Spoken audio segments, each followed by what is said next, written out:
Good morning, everyone. My name is Karen Hall. I'm the Program Manager at the Population Health Collaborative. Welcome to our first of our webinar series for 2018. And our first webinar comes to you from Darren Cotton, who is with the Tool Library. And to give you a brief background about Darren works as a Director of Community Development for the University District Community Development. His work primarily focuses on housing rehabilitation, commercial corridor revitalization, and community capacity building in Buffalo's Northeast communities. Prior to this, Darren served as an associate planner at the UB Regional Institute with a focus on data analytics, public engagement, and participatory planning. As a graduate student at UB, Darren founded the University Heights Tool Library in response to his experience renting from a negligent landlord. With a bachelor's degree in international studies and linguistics and a master's degree in urban planning, all from UB, Darren works to bridge the gap between research, policy, and practice, and is a firm believer that a small group of thoughtful, committed citizens can change the world. So thank you very much, Darren, for being on our call today and presenting the Tool Library. We are greatly appreciative of that, and I will turn it over to you. Take it away. Awesome. Thank you so much for having me and everyone that's joining. Obviously, this is something very near and dear to me. I've been involved with the Tool Library since it was founded back in 2011, so hard to believe it's been 7 years, but lots of exciting things have happened in those 7 years, so I'm excited to get to share that with all of you today. So we can jump right in.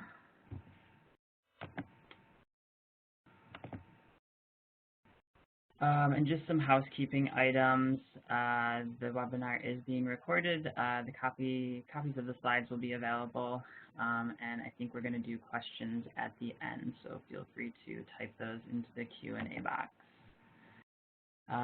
So yeah, just as a brief introduction, the mission of the Tool Library is to provide communities with the tools they need to create the change they want. And as I was putting this presentation together, I sort of wanted to group it into sort of 3 different ways that we're able to embody that mission. And so as we'll go through, I'll sort of touch on each one of these.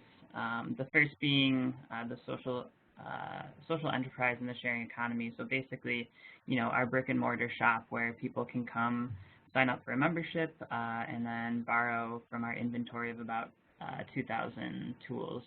The second being DIY workshops and skills training. So, you know, they've got the tools, but now they need sort of the education, the knowledge on how to use that and what some, you know, DIY projects might be that they can do in their own house or in their community.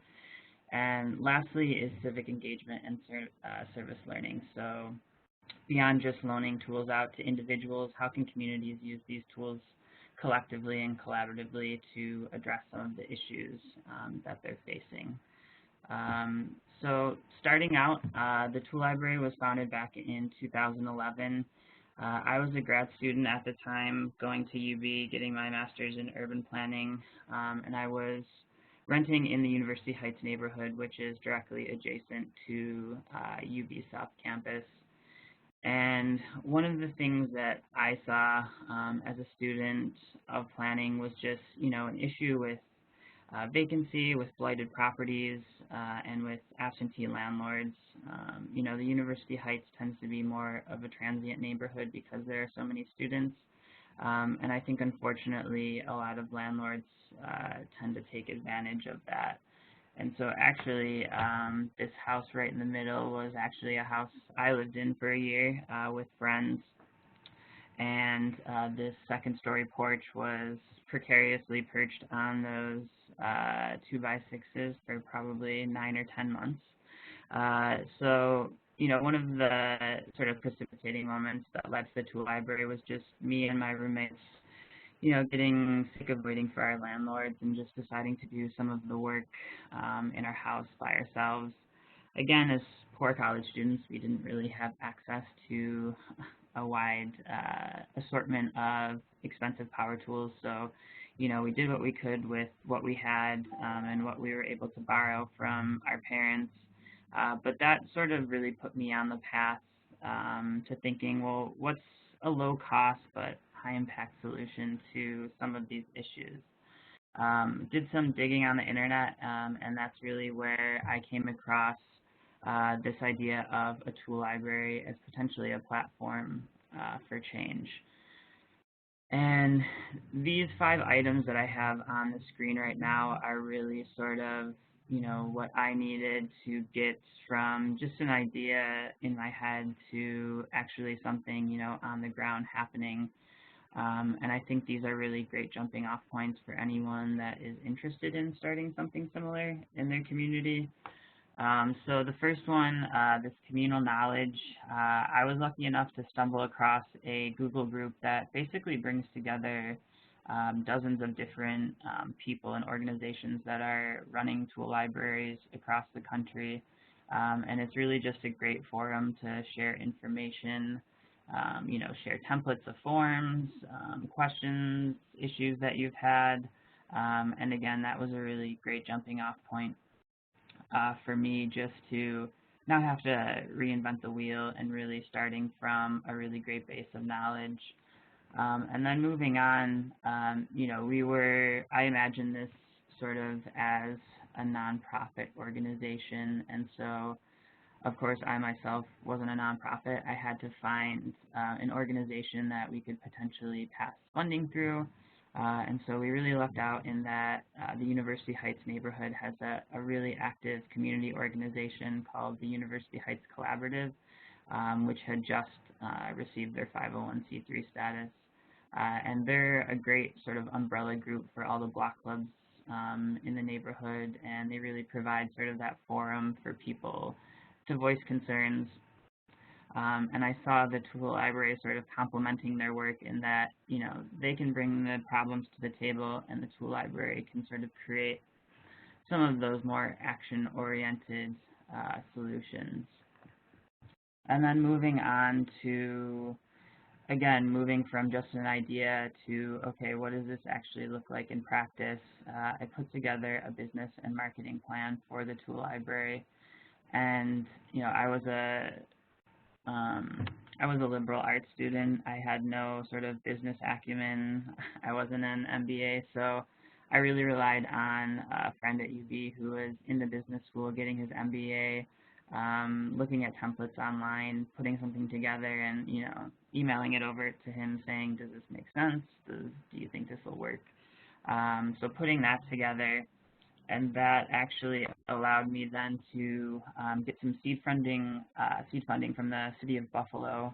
The council member at the time for University District thought this was a really interesting idea, and, you know, really believed that I think the concept could extend beyond just a place for people to get tools. So we were given a seed grant of $15,000 from the city's community development block grant funding to get the tool library up and running in our first year. And then probably one of the most critical items, which we didn't have when we first started up, was a lending platform or a way to track your assets. And about a year and a half into running the tool library, which at the time we were just using a Google spreadsheet to basically track things coming in and out, we came across a website called myturn.com, and it's an online asset tracker that was actually created by someone who started a tool library in Seattle, and built this platform as a way, you know, not only for them to track their tools and members, but as something that they could share sort of across the country with other tool libraries. So we're lucky in that they do make the platform free for us, and, you know, if others are interested in creating something similar, I definitely recommend checking out MyTurn. It's a really great way not only to track members, but also all the tools in your inventory. Members get automated emails, reminders that, hey, your membership is up. So it really takes a lot of work off our volunteers and automates that. And just to give sort of a little background on tool libraries as an institution, the first was started back in 1979, so it's it's not a new idea, but I think we're seeing more and more the value that tool libraries are bringing to cities and communities around the country. And I think the great thing, too, about tool libraries is that it really is not a one-size-fits-all approach. There's so much room for specialization and experimentation that, you'll see that there are different models, so standalone nonprofits, they can be programs of larger nonprofits, and also, interestingly enough, there are actually some public libraries around the country that have sort of a tool library component. So, you get your latest Nancy Drew, and then you also pick up your power drill, which is pretty cool. And some of our volunteers actually were lucky enough to attend a tool library symposium last year and got to meet people from tool libraries across the country and across the globe, and there just are so many different models and approaches, and some people have maker spaces, other people really focus on urban agriculture. So again, I think tool libraries are just such a great model of community development because it's really so flexible in what needs they need to meet. And this is sort of the quintessential slide I like to include that really ties the tool library to this idea of the sharing economy and the fact that, this was a stat that was in a TED Talk that I just found super powerful, and I can totally see how it's true because, even I'm thinking of my parents, they buy a drill to maybe hang up a shelf or two or put a table together. And so, yeah, maybe they use it a handful of times over the course of its lifetime. But again, what could that drill be doing out in the community if it was available for use? So thinking about the latency of items, so Uber, most of our cars are sitting in our driveways, so how do we extract more value from that?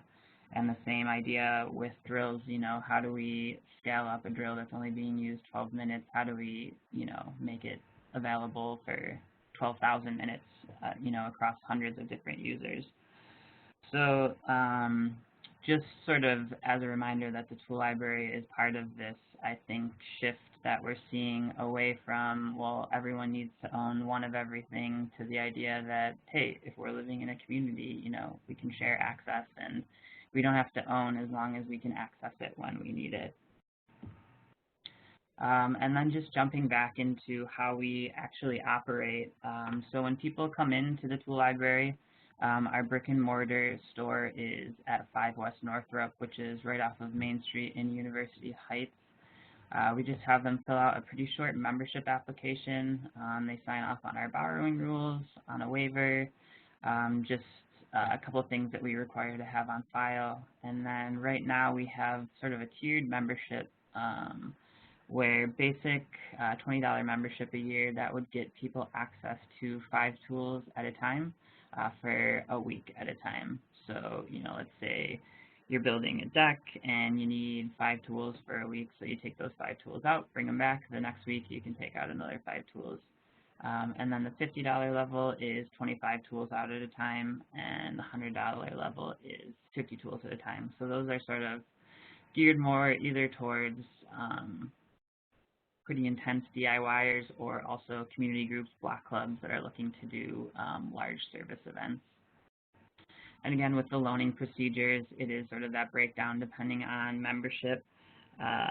Tools go out for a week with the option to renew for an additional week. And a new thing that we've started doing, which is, again, a great item from my turn, is that we can keep people's credit cards on file without us having to store any of that information. So for power tools, just as a way to sort of a safeguard to ensure those come back, we have started taking credit card deposits for that. And then just a small source of revenue, but it definitely helps, is $1 a day late fee that we have. And then just moving on to how we actually operate. So we are completely volunteer. We have no paid staff.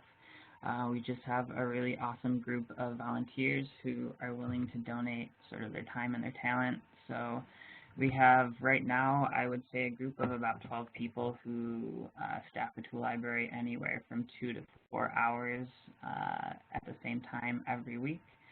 And this past year, we were lucky to participate in a partnership between UB and the City of Buffalo that placed 2 AmeriCorps Vistas in University District, and they were a huge help in sort of pushing the tool library to the next level and helping us as we started thinking about incorporating as our own nonprofit.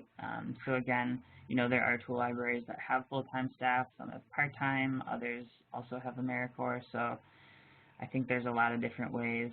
And actually we found out at the tool library symposium that we had like the best hours of any tool library, so for an all-volunteer organization, that's not too shabby. And then just moving on to what it actually takes to keep the doors open. So it is a pretty inexpensive program.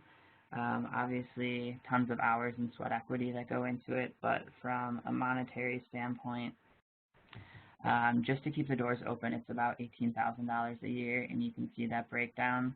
Again, if there's an organization or someone that already has space, you're, saving 55% of your budget right there. And then just to give you a sense, sort of where some of our funding is coming from, we still get money from the city through their community development block grants. Membership dues have, thanks to my turn, increased pretty precipitously. We do some small fundraisers and then also just private grants. And then these are just to give you an idea of sort of our impact and what we do every year. These are some numbers from our 2016 operation year. So at that point we had just over 700 members.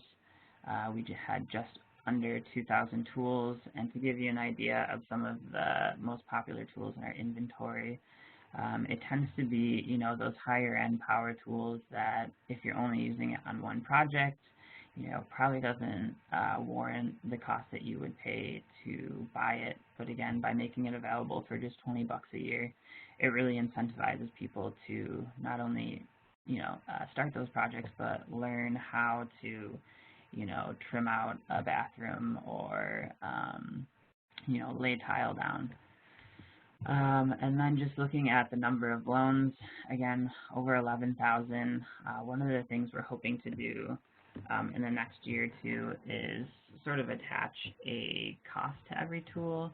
So not only can we say, we've loaned out this many tools, but also we've saved our members X number of dollars by them being able to borrow the tools as opposed to having to go out and buy them. So that's one thing that we're always sort of trying to think about is how do we quantify our impact and how do we show that the tool library has a measurable impact on the community.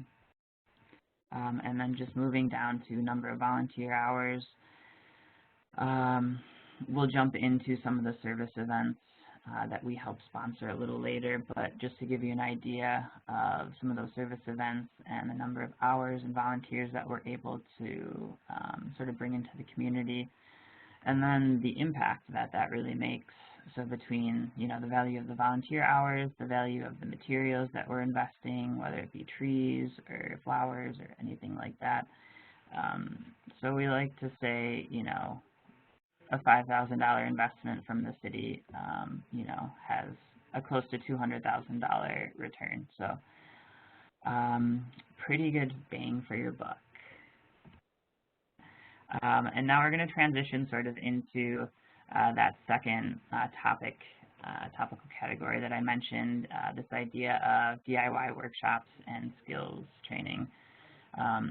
So we're in a storefront right off of Main Street, like I mentioned, and there's a adjacent storefront that we were also renting. And for the first year or two, we were really just using that space as overflow and storage, and not really programming it or using it. And the more members we started to get and the wider our reach was, we started to get a lot more questions on, well, I'm not super comfortable with using this tool, do you offer workshops, or oh, I'd really love how to like repair the screens in my windows. Do you know, run workshops on that? And so that's really where the idea for the community laboratory was born, providing this space where people could come and learn and feel empowered to use the tools that the tool library had available. And that sort of blossomed into a space that not only hosts workshops, but also, you know, art shows.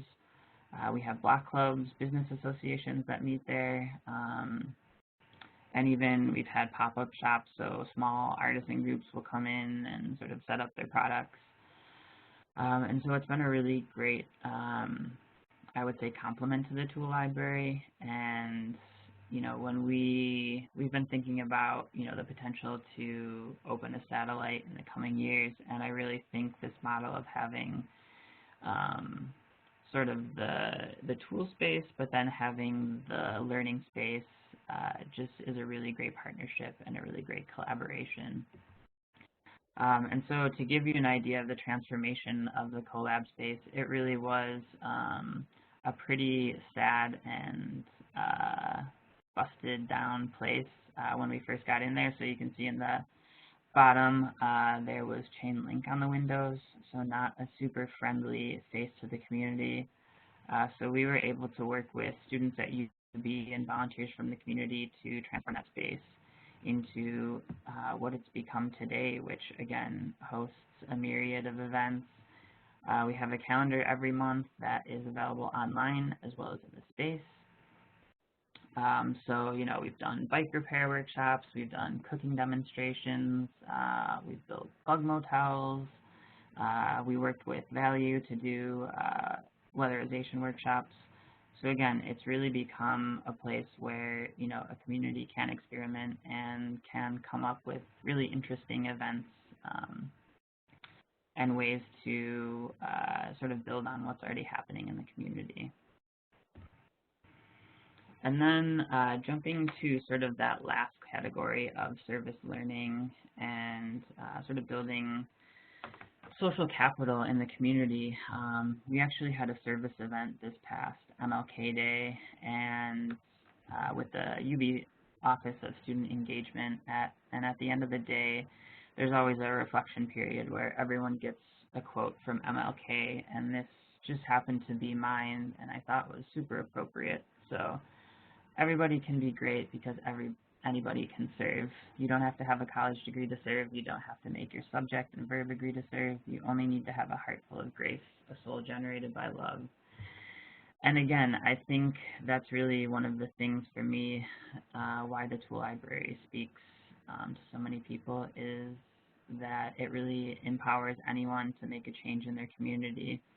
So the picture to the right was actually from this past summer's Day of Caring.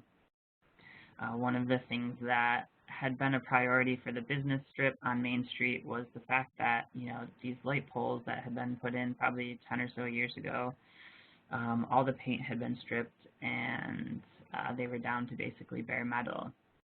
So we had been trying to work with the city to get those repainted, and, you know, unfortunately, it's always, budgets are always tight, so it's hard to get these sort of lower level projects off the ground. And just having the tool library and having a community that cares, we were able to, you know, over the course of one day of caring, we had about 50 volunteers paint 70 light poles up and down Main Street. So again, just the fact that communities can be empowered to sort of take these issues into their own hands, I think is a really powerful message, and really where I see the strength of the tool library the most is just in these sorts of projects. So I'm going to run through some of our projects that we do sponsor throughout the year. And the first one being Retree the District. And this was an offshoot of Retree Western New York, which has been planting trees since 2006 after the October surprise, which I think we lost about 30,000 trees across the region, and that was sort of their goal going into the project, was to replace those 30,000 trees in kind. And so what we saw in University District too was there were definitely a need for street trees across the district. You know, on some streets there were only a handful of trees that were left. So in 2014, we set out on this goal to plant 1,000 trees across University District in 2 years.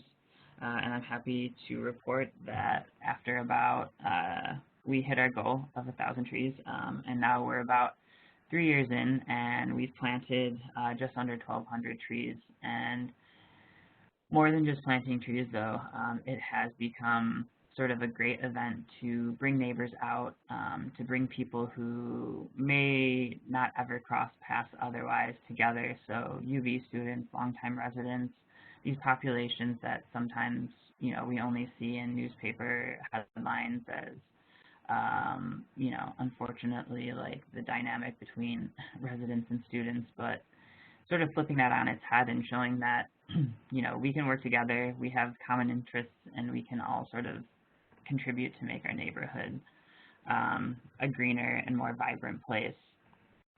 And in addition to this, one of the really great things about Retree, because it was a multi-year project, is that we had a much longer sort of service opportunity for UB students. So there were actually students who started working with us as freshmen and who I now know as seniors, and they've become project leaders, team leaders. They're the ones who are training, you know, the freshmen now how to actually plant a bare root tree. And we've worked with student groups as well. So for a couple of our plantings, we had UV's Institute of Industrial Engineers come out, and they actually evaluated the project from an efficiency standpoint. So were there better ways to plant the trees? Were there better ways to organize the groups? And I think it was helpful for us, but it was also really powerful for them to see that not only were they able to make these recommendations, but we were happy to sort of institute those in the next planting. So the work that they were doing was actually having real-world impact. And also beyond just the planting, we've been working with the city and a number of other partners. They've rolled out a community tree steward program, which basically is a training program for residents to teach them how to properly prune and maintain trees, and also sort of talking about tree biology. So we've had hands-on stewardship workshops. One of our volunteers at the Tool Library, Joe Kurtz, is a tree wizard of sorts. So he hosts workshops during the spring and summer. And it's really just a great opportunity to work with students and to work with residents to teach them, you know, there are things that you can do early in a tree's life to make sure that it has a very happy and healthy life for decades to come. And then moving on to our next project, this is Bailey Fights Blight. And this is really sort of a public space and public art improvement project where working with the business association, identifying some of the needs in the community. One of the issues were these vacant and blighted storefronts and buildings, and also just, you know, public spaces that just needed a little extra love. So that was really exciting in that, you know, we got to reimagine the sides of these vacant buildings as canvases for public art and as a way for a community to tell its story. So this mural on the right is called Stalks Are Rising, and that was in part partnership with the Stockbridge Avenue Block Club, who, you know, at first was a little hesitant about public art. They were kind of like, well, can you just put a business in the building instead? It was like, well, unfortunately, we only have limited resources, but the more attractive you make a building, the more attractive it can become to a business. And so they shared with us and the artists that we were working with, Team Razor Wire, which is a collaboration of two local artists in Buffalo, Nick Miller and Chris Kamek.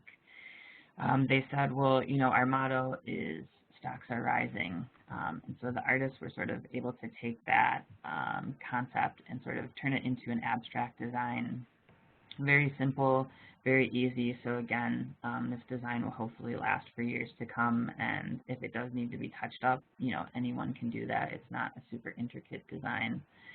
And then the following fall, we were able to plant about 100 tulips underneath that in sort of this scrubby little patch of grass that was under the building. And again, just transforming sort of a space that no one would have paid attention to into a space that, every day on my way to work, I can say, oh, that space looks a little bit better because volunteers were able to, invest their time and improve it.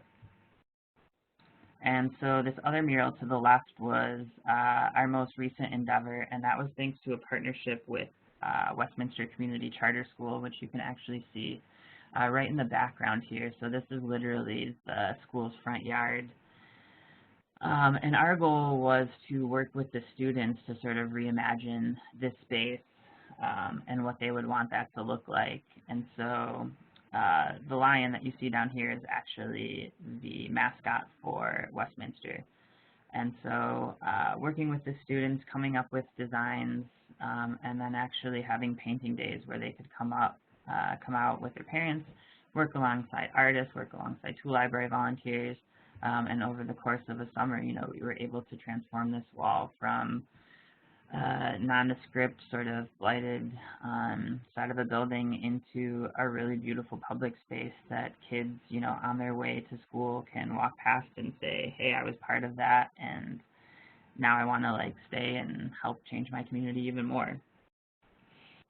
And one of another great things about these projects is that they can lead to sort of larger projects as well. So through my day job at the University District Community Development Association, building on a lot of this work, we were able to actually secure a $300,000 grant to do facade improvements and building renovations on Bailey Avenue.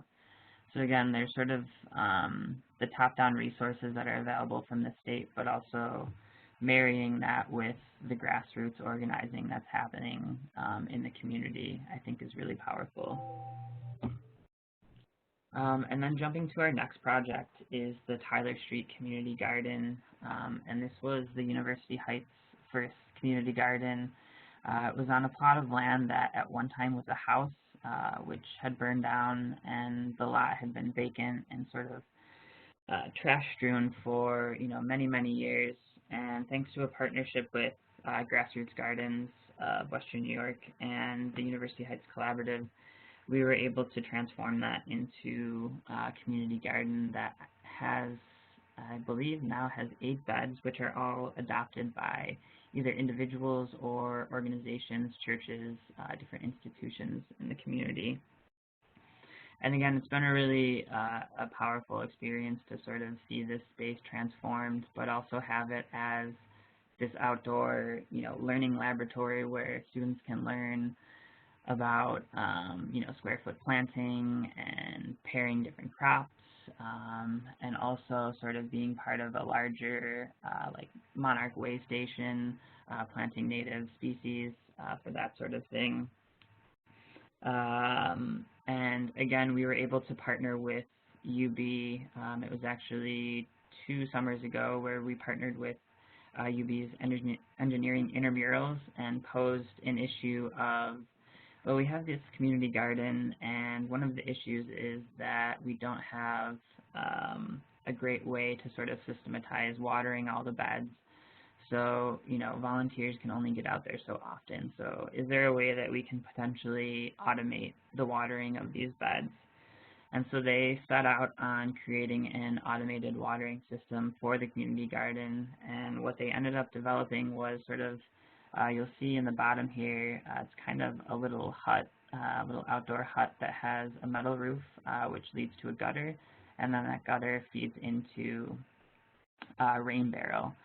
And the rain barrel, using nothing other than gravity, is hooked up into a PVC piping system, and there's a timer that automates watering of one of the beds. And so again, we went from this need in the community to a prototype that the students put together into an actual functioning automated watering system, which we're hoping to build on, and we're hoping that one day maybe we have a line of 8 rain barrels that can just automatically water all these beds, so we can focus on running workshops or programming events out of the space. And that's really exciting, and I think there's also an opportunity to scale that up to other community gardens around the city as well. And then jumping into another one of our projects is called University Blooms, and this is focused on improving green spaces and underutilized parks in the community, both through annual bulb plantings in the fall, as well as sort of learning workshops during the spring and the summer, where we work actually with a master gardener who's been very active in the community for more than a decade. Linda Garwal, she shares her talents and her skills with us. So we've been able to take some pretty shabby looking pocket parks and turn them into, I would say, some of the best looking spaces in the neighborhood. So it's been this really beautiful sort of relationship, and again, providing that opportunity for people who might not cross paths to sort of come together around this idea of neighborhood improvement. And lastly is our newest sort of initiative. It's a partnership with a bunch of other really great organizations, and it's the Dare to Repair Cafe. So if anyone is familiar with this idea of repair cafes, it was born out of Amsterdam, I think about 8 years ago, and really meant as a way to rethink waste and, start to move away from this idea that, oh, if something's broken, throw it out and buy a new one, and really move back to, 50, 60 years ago, you had vacuum repair shops, you had repair shops on Main Street in Bailey, and unfortunately you don't see that anymore, but really trying to recapture that idea that if there's something that you love and something that you want to continue to use, to try and repair that as opposed to having to buy new. And so that's a partnership actually that was encouraged via another webinar, so hopefully this one inspires something similar, but the City of Buffalo Department of Recycling had invited us to sit in on a webinar that the New York State DEC was doing on repair cafes, and they've really been this growing initiative across the country. And so working with the Department of Recycling, Dave Harder from Knowledge Fire, he runs this great workshop on the west side where he trains local kids from the neighborhood on bike repair and other small repairs, and just sort of this idea of not only being able to fix things, but also teaching people, you can do this too, and sort of walking them through what that process looks like and empowering them to be able to do it themselves. And so again, if anyone does have anything that happens to be broken, we just so happen to have our 4th Dare to Repair Cafe coming up this Saturday, and that's going to be running from 10 to 2 at the Rhinestone Woods Educational Center, and the New York State DEC, the local division of that, is going to be sponsoring that Dare to Repair Cafe. And again, we always like to sort of measure our impact, and so we've had 3 repair cafes to date, and over the course of those events, we've been able to repair 49 items and keep just under 600 pounds of waste out of local landfills, which is pretty exciting. I think our goal is to at least hit a ton this year. We're hoping to have one of these every month in a different neighborhood. So again, if that's something that you might be interested in, or you have an idea for a neighborhood or a venue, definitely reach out. We would love to hit as many different communities as possible with this. And with that, that sort of does it for my formal presentation. So hope you guys have some questions for me. Thank you so much, Darren. That was excellent, and we will be fielding any questions through the chat box. So please, if you have questions for Darren, please type them into the chat box. But just while you guys are thinking of your questions, I just wanted to just say that this is a great example of a grassroots effort that has a huge impact, and that a small investment can make a very, very big difference. And I think, Darren, you can tell me if I'm wrong when I'm quoting this, but I believe you said that a $5,000 investment has a $200,000 return? Yes. Am I correct in saying that? Yes. So this is not just about, you know, renting tools. This is more about community empowerment, community revitalization, and in terms of population health. So when you think of population health, it's not just about the physical health or medical.